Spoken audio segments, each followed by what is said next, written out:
Les presses hydrauliques ne font plus trembler le sol de la vallée. À Tulle, en Corrèze, la manufacture nationale d'armes n'est plus qu'un immense silence de briques et d'acier figé. Pendant des décennies, cette usine d'État a craché des centaines de milliers d'armes automatiques, dictant le rythme économique et social de toute une région pour armer la République. Le paradoxe est cruel. Le MAT 49, le pistolet mitrailleur emblématique né dans ces ateliers, était réputé littéralement indestructible. Il a survécu à la boue d'Indochine, aux chaleurs extrêmes d'Algérie et aux pires traitements imaginables sur le terrain. Pourtant, l'arsenal qu'il a forgé n'a pas survécu au rapport ministériel. Ce qui était impossible à briser au combat a été méthodiquement démonté par de simples décisions budgétaires à Paris. Mais la véritable histoire de la manufacture d'armes de Tulle n'est pas seulement celle du silence d'une usine. C'est l'histoire de la souveraineté industrielle française, du triomphe de la production d'urgence et de la fin inexorable du monopole de l'État sur ses propres arsenaux. Chaque semaine, nous racontons l'histoire des armes françaises, des arsenaux d'État et des décisions industrielles qui ont façonné la nation, et ce qui s'est passé lorsque l'époque a changé. Abonnez-vous si cette histoire vous parle. L'histoire ne commence pas par la nostalgie, mais par un lieu précis, à Tulle, en 1690. L'histoire ne commence pas par la nostalgie, mais par un lieu précis, à Tulle, en 1690. Dans cette vallée encaissée de la Corrèze, traversée par les eaux tumultueuses qui fournissaient la force motrice indispensable aux premières machines, la monarchie française a pris une décision stratégique. Il ne s'agissait pas simplement d'ouvrir un atelier de forgeron, mais d'établir une manufacture royale d'armes à feu. Au fil des siècles, la Révolution, les empires et les républiques se sont succédés, mais la mission de Tulle est restée immuable. Forger l'acier pour armer l'État. Devenue manufacture nationale d'armes de Tulle, cette usine représentait la garantie physique que la France pouvait concevoir, tester et produire les instruments de sa propre défense sans dépendre de la complaisance d'une puissance étrangère. Pourtant, au lendemain de la Seconde Guerre mondiale, en 1945, cette souveraineté industrielle est une illusion. L'armée française est victorieuse sur le papier, mais sur le terrain, elle ressemble à un musée chaotique de l'armement mondial. Les arsenaux de l'État et les armureries militaires débordent d'un inventaire impossible à gérer. Les soldats français patrouillent avec des pistolets mitrailleurs américains Thompson, des Stenz britanniques parachutés à la résistance et des milliers de MP-40 allemands capturés lors de la libération. Ce patchwork logistique est un cauchemar pour le ministère de la Guerre. Chaque arme nécessite ses propres pièces de rechange, ses propres outils d'entretien et surtout ses propres munitions. La France possède bien une arme nationale dans cette catégorie. Le MS-38, conçu avant le conflit par la manufacture d'armes de Saint-Étienne. Mais le MS-38 appartient à une autre époque. Il est usiné dans la masse, coûteux à produire, sensible à la boue, et surtout, il tire la cartouche de 7,66 cm longue, un calibre obsolète et anémique. La France fait alors face à une urgence doctrinale et industrielle. Les tensions montent déjà dans l'empire colonial, notamment en Indochine, où les combats se déroulent souvent à très courte distance, dans une végétation dense, sous des climats extrêmes. Les fusils à verrou, longs et encombrants, ne suffisent plus. Il manque à l'armée française, à la gendarmerie et aux troupes coloniales un pistolet mitrailleur, une arme automatique ou sélective compacte, conçue historiquement pour tirer des cartouches de pistolet, qui soit à la fois moderne, indestructible et unifiée sous un seul standard. C'est ici qu'intervient la notion fondamentale de standardisation. Le fait de réduire la diversité des modèles pour faciliter production, formation et approvisionnement. En 1946, l'état-major français lance un nouveau programme d'armement, un processus institutionnel visant à définir, tester, produire ou acheter une arme. Le cahier des charges est brutal, dicté par la ruine économique du pays et l'urgence des conflits à venir. L'arme doit tirer la cartouche de 9000 mm Parabellum, le calibre devenu le standard européen de facto. Elle doit être extrêmement compacte pour équiper les équipages de blindés et les troupes aéroportées. Elle doit résister à la poussière, à la boue et au manque d'entretien. Mais surtout, elle doit pouvoir être produite en masse, rapidement, par une main-d'œuvre qui n'est pas nécessairement composée de maîtres armuriers hautement qualifiés. La Manufacture nationale d'armes de Tulle, sous la direction de ses ingénieurs, propose une réponse. Dans le secret des bureaux d'études de la Corrèze, on abandonne les belles traditions de l'armurerie d'avant-guerre. Fini l'acier forgé et longuement usiné. Les concepteurs de Tulle regardent ce que la guerre a enseigné. L'avenir appartient à la tôle engloutie, pliée, soudée. C'est brutal, c'est inélégant, mais c'est d'une efficacité redoutable pour répondre à la pression de guerre et aux coûts industriels. En 1949, après plusieurs années de prototypes et de tests rigoureux face aux propositions de Saint-Étienne et de Châtellerault, la décision officielle tombe. C'est l'adoption. La décision officielle d'intégrer un modèle dans le service. L'arme dessinée en Corrèze devient officiellement le pistolet mitrailleur de 9 mm modèle 1949, universellement connu sous le nom de MAT-49. MAT pour Manufacture d'armes de Tulle. Ce simple marquage, frappé sur le métal de chaque arme, scelle le destin de la ville entière pour les 40 années à venir. Dès 1950, les premières commandes de l'État transforment Tulle. Les vieilles machines sont réorganisées, de nouvelles presses hydrauliques sont installées. L'usine devient une forteresse ouvrière dédiée à un seul objectif, inonder l'armée française de MAT-49. Les premiers lots quittent la manufacture et sont immédiatement expédiés à l'autre bout du monde. La réception sur le terrain est immédiate. Dans les rizières d'Indochine, les parachutistes, les légionnaires et les fusiliers marins découvrent une arme qui ne s'enraye presque jamais. Lorsqu'ils replissent le chargeur, un dispositif amovible qui contient les cartouches et les présente au mécanisme, sous le canon pour faciliter le transport dans la jungle, ils comprennent que cette arme a été pensée pour leur réalité. L'arme est lourde, près de 4 kg chargée, mais ce poids massif encaisse le recul et offre une stabilité rassurante. Les archives disponibles suggèrent que la production monte rapidement en puissance, dictée par la voracité des conflits de décolonisation. La MAT-49 devient plus qu'une arme réglementaire. Elle devient l'outil indispensable du soldat français engagé dans la guerre asymétrique. Les rapports militaires de l'époque, en provenance de Saïgon puis d'Alger, louaient sa rusticité. La police nationale et la gendarmerie l'adoptent également, séduites par son encombrement réduit et sa puissance d'arrêt à courte portée. En quelques années, Tulle n'est plus seulement une manufacture perdue dans une vallée du centre de la France. C'est le cœur battant de la stratégie de réarmement léger de la République. Des milliers d'ouvriers, les frais d'État, travaillent jour et nuit. Les ateliers résonnent du fracas métallique des presses emboutissant l'acier. L'État français a réussi son pari.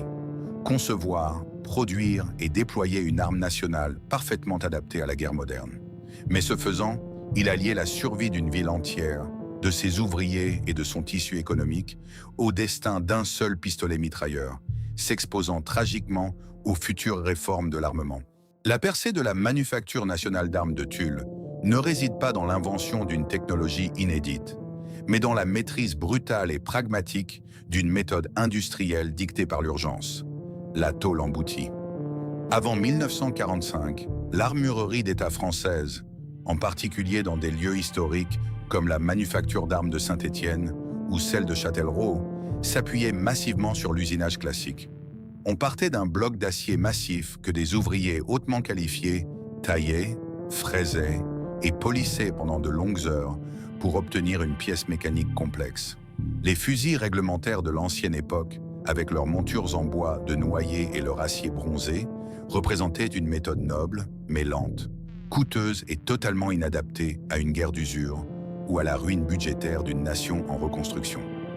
Avec le programme du pistolet mitrailleur de 1946, Tulle bouleverse cette doctrine historique.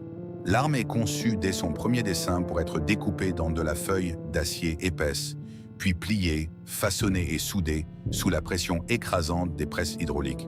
Le boîtier de culasse, la structure centrale qui reçoit les principaux éléments mécaniques, n'est plus une œuvre d'horlogerie délicate, mais un tube rectangulaire robuste, façonné à la chaîne en quelques minutes. À l'intérieur de cette coque en tôle, une pièce massive dicte le rythme de feu, la culasse, la partie qui ferme l'arrière de la chambre au moment du tir.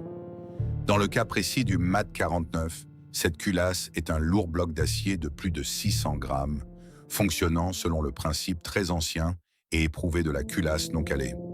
Le tir s'effectue historiquement culasse ouverte, le soldat arme le mécanisme, la culasse reste accrochée en arrière sous la tension du ressort récupérateur et lorsqu'il presse la détente, la pièce que le tireur presse pour déclencher le mécanisme de tir, ce bloc massif est libéré, projeté en avant, arrachant une cartouche du chargeur, l'introduisant dans la chambre, l'espace où la cartouche se place avant le tir, et déclenchant instantanément la percussion au moment de la fermeture de l'ensemble.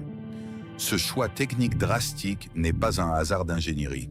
Il est la réponse directe, étudiée par la section technique de l'armée, à la boue glaiseuse des rizières d'Indochine et au sable fin d'Afrique du Nord. En simplifiant le mécanisme à l'extrême, les ingénieurs de Tulle ont volontairement laissé suffisamment de jeu entre les pièces mobiles pour que les débris, la terre ou l'eau, ne bloquent pas le cycle mécanique.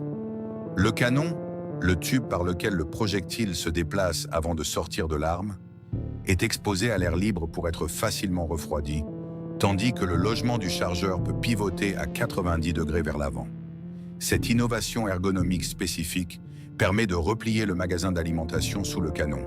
Cela rend l'arme incroyablement compacte pour les sauts en parachute, la progression en milieu forestier dense ou les patrouilles confinées en véhicules blindés, tout en scellant hermétiquement l'ouverture inférieure du mécanisme contre la poussière et les intempéries. La véritable percée, cependant, est purement industrielle. Le passage à la tôle emboutie permet de démultiplier de façon exponentielle les cadences de production journalière. Tulle n'a plus besoin d'une armée de maîtres ajusteurs ayant 10 ou 15 ans d'expérience au sein des ateliers de l'État pour usiner des profils complexes. Des ouvriers spécialisés, formés en seulement quelques semaines, suffisent à alimenter les presses de découpe, à plier les gabarits en acier et à souder par points les différents éléments structurels. Le temps global de fabrication d'une seule arme chute drastiquement, tout comme son coût de revient unitaire. C'est l'essence même de la production d'urgence, et c'est exactement ce que le ministère de la Guerre, asphyxié par les coûts exorbitants des campagnes coloniales, exigeait de ses arsenaux nationaux. Dès le début des années 1950, l'impact institutionnel de ce tour de force industriel est sans précédent. L'arme est adoptée avec un empressement rare par une multitude d'institutions qui, jusque-là, se disputaient des budgets limités pour des armes disparates ou des surplus de l'armée américaine. L'armée de terre en fait immédiatement sa dotation principale pour les sous-officiers, les chefs de groupe et les troupes d'assaut. La Légion étrangère l'adopte comme un standard indispensable pour ses bataillons de parachutistes, engagés dans les opérations aéroportées les plus dures et les plus sanglantes de la guerre d'Indochine. La gendarmerie nationale, cherchant une arme compacte, rassurante et dissuasive pour maintenir l'ordre, escorter les convois et patrouiller sur le territoire métropolitain, commande ses propres lots par dizaines de milliers. La police nationale, et plus particulièrement les compagnies républicaines de sécurité, CRS, intègrent le pistolet mitrailleur corrézien dans ses armureries urbaines et ses véhicules d'intervention. Même la Marine nationale en équipe ses commandos et ses compagnies de fusiliers marins affectés à la surveillance des bases et des arsenaux côtiers. En l'espace de quelques années seulement, le produit de la manufacture de Tulle unifie presque à lui seul l'arsenal léger français de courte portée. Il remplace définitivement la myriade de calibres américains, britanniques et allemands par une seule et même cartouche, l'ensemble formé par l'étui, l'amorce, la poudre et le projectile, standardisé pour ce type d'arme, le 9 mm Parabellum. Cette standardisation simplifie prodigieusement l'immense chaîne logistique de l'État, depuis les usines de fabrication de munitions réparties sur le sol métropolitain jusqu'aux dépôts coloniaux les plus isolés. Cette omniprésence crée un fossé industriel infranchissable. La manufacture nationale d'armes de Tulle devient le pivot indispensable de l'industrie militaire légère. Elle possède le savoir-faire brut, l'outillage lourd et les contrats d'exclusivité étatique qui la protègent de toute concurrence. Les entreprises civiles, incapables de rivaliser avec les cadences infernales et les prix écrasés d'un arsenal d'État massivement financé par l'impôt, sont de fait écartées de ce marché militaire colossal. La ville de Tulle se transforme en une véritable forteresse de l'armement réglementaire, portée par une certitude absolue. Tant que la France déploiera des soldats et des gendarmes, l'usine tournera à plein régime. Le succès foudroyant du MAD 49 prouve définitivement à l'état-major et aux commissions d'adoption qu'une manufacture nationale peut encore répondre aux crises historiques les plus graves, à condition d'avoir le courage de sacrifier l'esthétique d'avant-guerre à la rentabilité économique et à la survie logistique. Chaque arme qui quitte les ateliers silencieux après l'épreuve du banc d'épreuve porte l'estampille indélébile de l'usine, gravée profondément dans la tôle grise du boîtier. Le marquage de manufacture n'était pas une décoration. C'était une promesse de l'État, de l'industrie et du temps. Dans les années qui suivent la guerre d'Indochine et pendant la longue et complexe guerre d'Algérie, la manufacture nationale d'armes de Tulle atteint une dimension qui dépasse le simple cadre de l'industrie régionale. Tulle n'est plus une usine d'armement ordinaire perdue dans le fond d'une vallée verdoyante. Elle est devenue le poumon d'acier de l'armée française. L'ampleur de sa production transforme la géographie, l'économie et la sociologie de toute la Corrèze. Chaque matin, le hurlement strident de la sirène de la manufacture dicte le rythme de vie de milliers de familles ouvrières. À son pic d'activité, près de 3000 employés, techniciens, ingénieurs et contrôleurs franchissent les lourdes grilles en fer forgé du bâtiment principal de la direction. À Tulle, on entrait souvent à la manufacture de père en fils et de plus en plus de mère en fille. Le statut de frais d'État, ce régime administratif spécifique aux ouvriers des arsenaux nationaux, offrait une sécurité de l'emploi en échange d'une discipline quasi militaire, d'une confidentialité stricte et d'un dévouement total aux commandes du ministère de la Défense. Le cœur palpitant de cette forteresse industrielle, ce sont les gigantesques ateliers d'emboutissage. Sous des hangars immenses, des dizaines de presses hydrauliques massives frappent la tôle d'acier avec une force sourde et régulière qui fait littéralement vibrer le sol de la ville entière. Le processus de fabrication est d'une fluidité implacable, entièrement pensé pour la guerre de masse.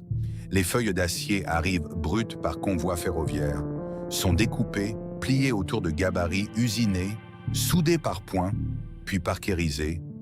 Un traitement de surface chimique par phosphatation destiné à protéger l'acier de la rouille, de l'usure et des reflets lumineux, et enfin assemblé sur de longues lignes de montage. À son apogée technique et logistique, la manufacture parvient à cracher plusieurs milliers d'exemplaires du pistolet mitrailleur MAT-49 chaque mois. Ce n'est plus de l'armurerie au sens noble et artisanal d'avant-guerre, avec ses crosses en noyer poli. C'est de la métallurgie lourde appliquée à la souveraineté nationale. L'écosystème institutionnel français dépend alors entièrement de cette cadence de production infernale. À Paris, les commissions des programmes d'armement signent les bons de commande par lots vertigineux. Le service du matériel de l'armée de terre, responsable de la vaste chaîne logistique, réceptionne les caisses en bois lourdes de MAD 49 tout juste sorties des banques d'épreuves. L'installation officielle, où chaque arme est tirée avec une cartouche surchargée pour vérifier sa résistance structurelle avant son affectation. Depuis Tulle, les convois partent vers les grands arsenaux métropolitains de réserve, les immenses dépôts de munitions de Bourges ou les armureries de transit. De là, les armes rejoignent les régiments d'infanterie de métropole, les bases navales de Toulon et de Brest, ou sont chargées dans les cales des navires à destination des opérations extérieures, de la crise du canal de Suez en 1956 jusqu'aux montagnes du Djebel algérien. La présence du MAD 49 devient absolue, presque écrasante. Il n'équipe plus seulement les bataillons de parachutistes d'élite, les commandos marines ou les troupes de choc. L'arme devient la dotation standard, familière et rassurante du jeune conscrit, du chef de char confiné dans l'habitacle exigu de son blindé, du sous-officier de carrière et même du gendarme départemental patrouillant sur les petites routes de province. Dans les râteliers des casernes des compagnies républicaines de sécurité et dans les armureries urbaines de la préfecture de police de Paris, le petit pistolet mitrailleur corrézien, avec son chargeur si caractéristique replié sous le canon, côtoie le pistolet Mac 50 forgé par la manufacture d'armes de Châtellerault, formant un binôme d'armes réglementaire incontournable. Le succès de l'arsenal d'État est tel qu'il engendre un phénomène institutionnel devenu rare au fil des décennies. La confiance doctrinale absolue. Pendant près de 30 ans, la doctrine militaire française s'appuie sur la certitude inébranlable que l'usine de Tulle fournira, maintiendra, réparera et garantira le fonctionnement de l'arme d'assaut à courte portée de la République. Si la manufacture de Tulle venait à s'arrêter, ce ne serait pas seulement un grand atelier de province qui fermerait ses portes, mais la capacité même de l'État français à concevoir et armer massivement ses propres soldats qui s'effondrerait. L'apogée de Tulle se mesure avant tout en chiffres bruts. Au sommet de sa courbe de production, la manufacture franchit des caps industriels étourdissants. Au total, les archives disponibles indiquent que plus de 700 000 exemplaires du MAD 49 sortiront des chaînes de montage corréziennes au fil des décennies. Ce volume massif ne sert pas seulement à remplacer les pertes au combat ou à compenser l'usure du matériel dans les colonies. Il sature littéralement l'appareil d'État. Tulle devient le fournisseur exclusif et omnipotent d'une république qui doit équiper et moderniser massivement ses forces face aux crises de la décolonisation et aux tensions de la guerre froide. L'arme est absolument partout. Dans les fourgons bleus de la gendarmerie mobile, déployés lors des grandes grèves ouvrières ou des événements de mai 1968, l'encombrement minime du pistolet mitrailleur de Tulle permet de l'avoir toujours à portée de main, logé entre deux sièges. Les convoyeurs de fonds de la Banque de France, les gardiens de prison de l'administration pénitentiaire et même les douaniers surveillant les frontières terrestres reçoivent cette dotation. Le profil anguleux de l'arme, avec son large boîtier en tôle et sa poignée pistolet en plastique durci, devient l'icône visuelle indissociable de l'autorité étatique française. La préfecture de police de Paris réclame même une version spécifique désignée sous le nom de MAD 49-54. Cette variante, dotée d'un canon allongé et d'une crosse en bois fixe, une déviation rare par rapport à la crosse rétractable en fil d'acier du modèle militaire standard, répond aux exigences particulières des unités de police cherchant plus de stabilité pour le tir urbain. L'usine de Tulle démontre ainsi sa flexibilité absolue. Elle ne se contente pas de produire à un rythme effréné. Elle adapte son gigantesque outil industriel aux demandes précises et minutieuses des différentes administrations du pays. Au cœur des années 60, l'arsenal corrézien ne se limite plus à une simple fonction d'assemblage. C'est une véritable ville dans la ville, régie par le ministère des Armées, avec ses propres écoles d'apprentissage, ses centres de formation technique et ses œuvres sociales. Les ouvriers de la manufacture consomment des tonnes d'acier, des milliers de litres d'huile de coupe et des quantités massives d'électricité, faisant vivre des dizaines de sous-traitants à travers toute la région. Au banc d'épreuve, les techniciens tirent des milliers de cartouches par jour. Le bruit sourd des rafales de tests se fond dans le paysage sonore quotidien des habitants de Tulle, comme un battement de cœur rassurant. L'État-providence et l'État-stratège ne font qu'un entre les hauts murs de la manufacture. L'ampleur du succès de Tulle dépasse même les frontières de la métropole. La France exporte activement ce symbole de sa souveraineté retrouvée. Des lots imposants de MAD 49 partent équiper les jeunes armées des pays d'Afrique francophone, nouvellement indépendants, prolongeant l'influence militaire et politique de Paris par le biais de l'assistance matérielle. L'arme se retrouve dans les râteliers des forces armées du Sénégal, de la Côte d'Ivoire ou encore du Tchad. La manufacture prouve à l'international qu'elle peut rivaliser sur le marché de l'armement léger rustique avec les géants industriels soviétiques ou américains. Sur le plan doctrinal, le triomphe industriel de Tulle fige paradoxalement la pensée militaire française. Satisfait de posséder l'un des pistolets mitrailleurs les plus fiables au monde pour le combat à courte distance, l'état-major repousse à plus tard le développement coûteux d'un fusil d'assaut moderne. L'armée française reste confiante dans le couple formé par le fusil semi-automatique MAS 49-56, qui engage à longue distance, et le MAD 49, qui nettoie les tranchées et les milieux confinés. Cette certitude institutionnelle, forgée par l'excellence de la production corrézienne, retarde d'au moins 10 ans l'entrée de la France dans la nouvelle ère mondiale de la munition intermédiaire. Tulle produit tellement bien et de manière si constante qu'elle endort la méfiance technologique des commissions parisiennes. La manufacture nationale d'armes de Tulle est à son zénith. Elle emploie des générations de familles entières, forme l'élite de la métallurgie régionale et dicte la vitalité d'un département entier. Le sigle MAT n'est plus seulement une marque d'usine, c'est le symbole d'une doctrine nationale triomphante. Tulle semble intouchable. Ses presses frappent, ses ouvriers pointent et ses expéditions ne s'arrêtent jamais. Pourtant, au sommet de cette puissance colossale, la transformation implacable de la guerre moderne et l'ombre grandissante des restructurations budgétaires préparent déjà, dans le silence des ministères, le lent démantèlement de cet empire d'acier. L'histoire industrielle des arsenaux français est implacable.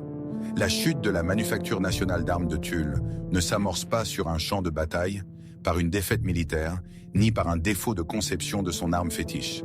Elle commence silencieusement, au tournant des années 70, dans l'air conditionné des bureaux du ministère de la Défense à Paris, frappée par deux forces systémiques que les ingénieurs corréziens ne pouvaient ni anticiper ni contrôler. L'évolution brutale de la doctrine militaire mondiale et le coût devenu politiquement insoutenable de l'appareil industriel d'État en temps de paix. La première fracture est doctrinale. La force implacable de la doctrine, des processus d'approvisionnement et de la lenteur administrative vient percuter de plein fouet les certitudes de Tulle. Depuis la fin de la guerre d'Algérie en 1962, l'armée française a radicalement changé de visage. Elle n'est plus une force expéditionnaire massive engagée dans des guerres asymétriques à travers son empire colonial.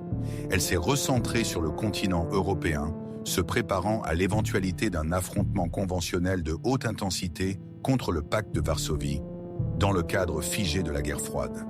Sur ce nouveau théâtre d'opérations théoriques, les vastes plaines d'Allemagne remplacent les rizières et les djebels. Dans cet environnement mécanisé, la portée d'engagement s'allonge. Le pistolet mitrailleur, qui tirait sa force de sa compacité et de sa redoutable efficacité à moins de 100 mètres, devient structurellement obsolète pour l'infanterie de ligne. La munition de 9 mm Parabellum, excellente pour le nettoyage de tranchées ou le maintien de l'ordre urbain, manque cruellement de puissance de pénétration face aux nouveaux gilets par éclat et à l'infanterie motorisée soviétique. Les états-majors du monde entier basculent vers le fusil d'assaut, une arme automatique tirant une cartouche de puissance intermédiaire, capable de neutraliser une cible à 300 mètres. La France, qui avait repoussé ce virage technologique précisément parce qu'elle se reposait sur l'excellence du MAD-49 et du fusil MAS 49-56, finit par lancer son propre programme de modernisation. Mais lorsque le ministère de la Défense cherche son nouveau fusil d'assaut, ce n'est pas vers Tulle qu'il se tourne. C'est la manufacture d'armes de Saint-Étienne qui remporte la bataille de l'ingénierie avec son projet qui deviendra, en 1978, le célèbre FAMAS. Pour Tulle, l'adoption du FAMAS marque une relégation institutionnelle d'une violence inouïe. L'usine perd son statut de concepteur principal de l'arme de poing longue de la République. Le MAT-49, qui faisait la fierté de la ville et justifiait l'emploi de milliers de frais d'État, est officiellement déclassé. Il reste en service dans les unités de seconde ligne, la logistique et la police, mais les commandes massives de l'armée de terre s'effondrent. Les presses hydrauliques, conçues pour cracher des milliers de boîtiers de culasse par mois, commencent à tourner à vide. C'est ici qu'intervient la deuxième force destructrice. Le poids des arsenaux d'État, de la main-d'œuvre, de l'outillage et des coûts de fabrication. Tulle n'est pas une petite entreprise privée qui peut licencier ou fermer un atelier du jour au lendemain. C'est une gigantesque administration industrielle. Les ouvriers bénéficient du statut protecteur de l'État. Les machines-outils représentent des investissements colossaux qu'il faut rentabiliser. L'usine a besoin d'être nourrie en commande pour justifier son existence, mais le ministère n'a plus besoin d'autant de pistolets mitrailleurs, ni même d'armes de remplacement. Pour survivre et maintenir l'emploi dans cette vallée de la Corrèze, la direction de la manufacture tente de diversifier sa production. Tulle devient, de fait, un sous-traitant pour les autres arsenaux de l'État. Les ateliers qui forgeaient l'identité de l'armée française se retrouvent à usiner des pièces détachées pour le FAMAS stéphanois, à fabriquer des canons pour des véhicules blindés légers, ou à participer à l'assemblage de systèmes d'armes dont ils ne possèdent plus la paternité intellectuelle. L'arsenal perd son autonomie créative. Le sigle MAT, autrefois synonyme de l'arme la plus fiable du contingent, se dilue dans une chaîne de production nationale où la manufacture corrézienne n'est plus qu'un maillon secondaire. Dans les années 80, le paysage institutionnel s'assombrit encore. L'État français prend conscience que son modèle d'arsenaux éclaté sur plusieurs sites historiques, Saint-Étienne, Châtellerault, Tulle, Bourges, est un gouffre financier. Confronté à la concurrence étrangère croissante et à la standardisation européenne, le gouvernement décide de regrouper toutes ces entités sous une seule bannière centralisée, le GIAT, Groupement industriel des armements terrestres. Sur le papier, cette réforme administrative vise à rationaliser les coûts et à créer un champion national capable d'exporter. Dans la réalité des ateliers, c'est le début d'un lent démembrement. La manufacture nationale d'armes de Tulle, absorbée par ce nouveau monstre bureaucratique, n'est plus maître de son destin. Les décisions ne se prennent plus dans le grand bâtiment de briques de la direction locale, mais dans les sièges parisiens du GIAT.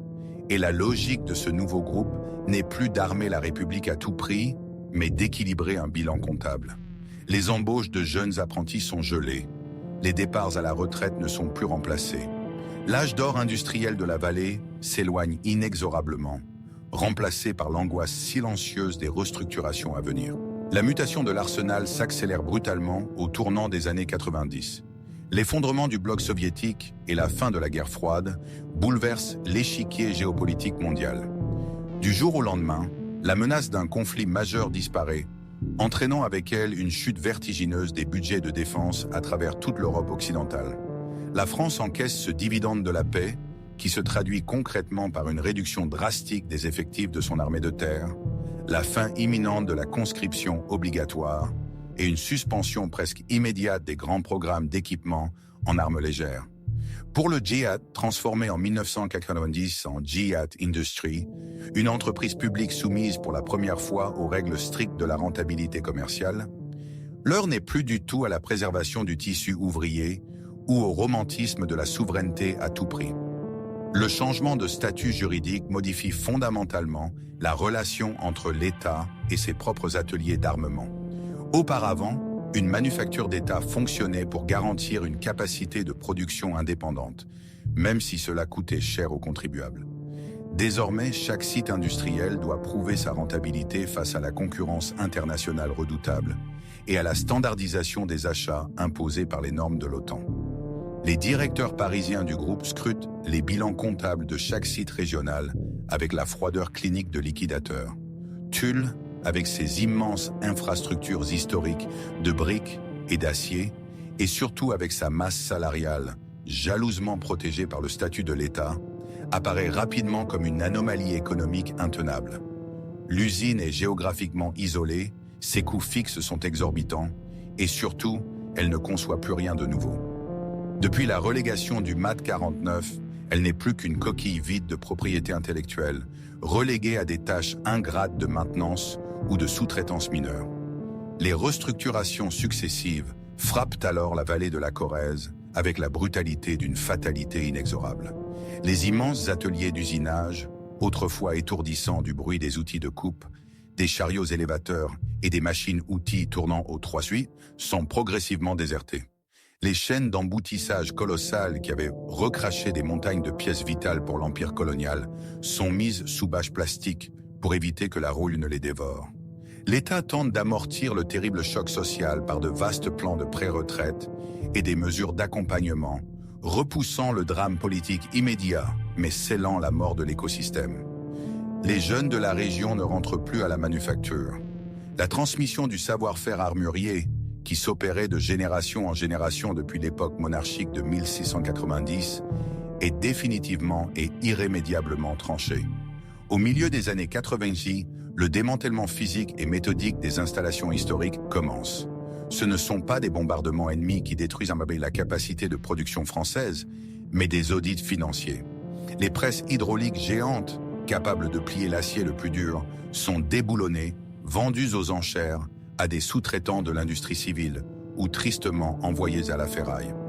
Les bâtiments centenaires sont cédés aux collectivités locales, réaffectés en zones administratives ou simplement laissés à l'abandon. La décision institutionnelle de cesser toute production nationale massive d'armes légères marque la fin définitive du monopole d'État sur ce secteur hautement symbolique. Quelques années plus tard, lorsque la France aura besoin de renouveler son armement d'infanterie, elle l'achètera sur étagère à l'étranger, signant la capitulation industrielle de ses propres arsenaux. L'histoire de la manufacture nationale d'armes de Tulle s'achève ainsi, non pas dans le fracas glorieux et désespéré d'une bataille d'arrière-garde, mais dans l'anonymat glacial d'une restructuration de groupe. Le pistolet mitrailleur indestructible a été vaincu par l'obsolescence doctrinale et l'usine invincible a été terrassée par la réalité du budget. L'arsenal s'est fracturé, les commandes ont disparu, les presses ont été coupées, l'atelier d'emboutissage s'est vidé, le statut ouvrier a été effacé, la souveraineté est devenue un marché, la manufacture n'existe plus, le silence a remplacé l'acier. Aujourd'hui, la Manufacture nationale d'armes de Tulle n'existe plus en tant qu'entité souveraine concevant l'armement de la République. Le site industriel a survécu sous d'autres formes, partiellement intégré au Guéiade puis à Nexter, relégué à la mécanique générale, mais il a été vidé de sa substance originelle. Il ne forge plus de canons, n'emboutit plus de boîtiers de culasse, ne dessine plus de prototypes et ne dicte plus la doctrine d'infanterie. La mort de l'arsenal a été administrative, lente et silencieuse. Pourtant, paradoxalement, alors que l'usine s'effaçait des organigrammes ministériels, son arme la plus célèbre entamait une seconde vie, passant du statut d'outil réglementaire à celui d'icône historique intouchable. Le MAD 49 n'a jamais totalement disparu des radars. Si l'armée de terre s'en est séparée au profit du FAMAS de Saint-Étienne, l'arme corésienne a continué de servir dans l'ombre pendant des décennies. Jusqu'au début des années 2000, on pouvait encore l'apercevoir dans les mains de certains gendarmes, dans les réserves stratégiques de la police nationale ou lors d'exercices de tir de la marine. Mais son véritable héritage se trouve désormais ailleurs, protégé par une communauté dévouée de conservateurs, d'historiens locaux et de collectionneurs. Dans le monde de la préservation historique, le pistolet mitrailleur de Tulle occupe une place singulière.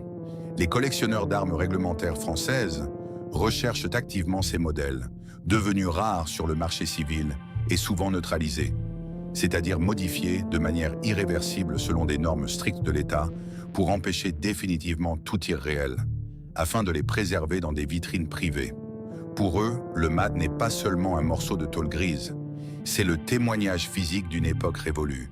Il représente ce moment précis où la France pouvait encore équiper des centaines de milliers d'hommes avec une arme conçue, testée et fabriquée entièrement sur son propre sol, sans dépendre d'aucun brevet étranger, d'aucun standard imposé par une alliance ou d'une chaîne d'approvisionnement mondialisée.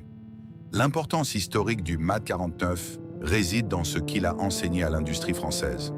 Il a prouvé que la rusticité était souvent supérieure à la complexité et que l'urgence imposait de sacrifier l'esthétique noble de l'acier usiné au profit de la froide efficacité de la tôle emboutie. Tulle a appris à l'État français à produire vite, et ce savoir-faire a influencé toute l'ingénierie militaire des décennies suivantes, préparant le terrain pour des méthodes de production toujours plus rationalisées. Une note de bas de page surprenante, souvent absente des grandes archives officielles métropolitaines, souligne l'incroyable résilience de cette conception corésienne. Lors de la guerre d'Indochine, les forces du Viet Minh ont capturé de vastes quantités de MAD 49. Face à la pénurie de munitions de 9 mm Parabellum, les armuriers vietnamiens, dans des ateliers clandestins enfouis sous la jungle, ont modifié ces armes pour qu'elles tirent la cartouche soviétique de 7,62 Burm 25 mm Tokarev. Ils ont modifié les canons, rallongé les puits de chargeurs, et l'arme française a continué de fonctionner parfaitement contre ses propres créateurs. C'est l'hommage ultime à la robustesse du design de Tulle. Même capturé, démonté, modifié avec des outils rudimentaires et nourri avec des munitions étrangères d'une puissance différente, la mécanique n'a pas cédé. Aujourd'hui, pour comprendre ce qu'était réellement cette forteresse ouvrière, il faut se rendre physiquement en Corrèze. La géographie de Tulle porte encore les cicatrices de son passé industriel. Le musée des armes de Tulle, installé au cœur de la ville, agit comme le dernier gardien de la mémoire des frais d'État. À l'intérieur, on trouve l'évolution complète de l'armement, des fusils à silex du XVIIIe siècle, jusqu'aux derniers prototypes de pistolets mitrailleurs qui n'ont jamais dépassé le stade de la pré-série. Le musée ne se contente pas d'aligner du matériel militaire. Il conserve les carnets ouvriers, les outils d'inspection, les gabarits de soudure et les photographies en noir et blanc de ces milliers de travailleurs qui faisaient la fierté de la région. En parcourant les rues adjacentes, l'ancien bâtiment de la direction de la manufacture se dresse toujours, imposant, avec son architecture classique qui témoignait de l'autorité de l'État. Mais les grands halls d'assemblage sont pour la plupart silencieux. Ce vide architectural nous rappelle une vérité philosophique douloureuse. La souveraineté militaire et industrielle n'est jamais un état permanent ou un droit acquis. C'est une simple ligne budgétaire. Lorsqu'un pays décide que la rentabilité comptable ou la standardisation internationale l'emporte sur le maintien d'une compétence nationale, des siècles d'apprentissage ouvrier, d'ingénierie d'arsenal et de culture industrielle peuvent être effacés en l'espace d'une seule génération. La manufacture nationale d'armes de Tulle a survécu aux empires, armé les républiques et traversé les guerres, pour finalement succomber face aux règles implacables de la paix et de la restructuration. Ces ingénieurs avaient réussi l'impossible, créer une arme qu'aucun champ de bataille ne pouvait briser. Mais ils n'avaient pas prévu que l'usine elle-même serait démontée de l'intérieur. Quelque part dans les galeries du musée de Tulle, derrière une vitrine scellée et sous une lumière froide, un MAT 49 repose en silence. Son chargeur définitivement replié, le grand marquage MAT encore visible sur la tôle grise, comme si la manufacture venait seulement de s'endormir. À très bientôt pour la prochaine histoire.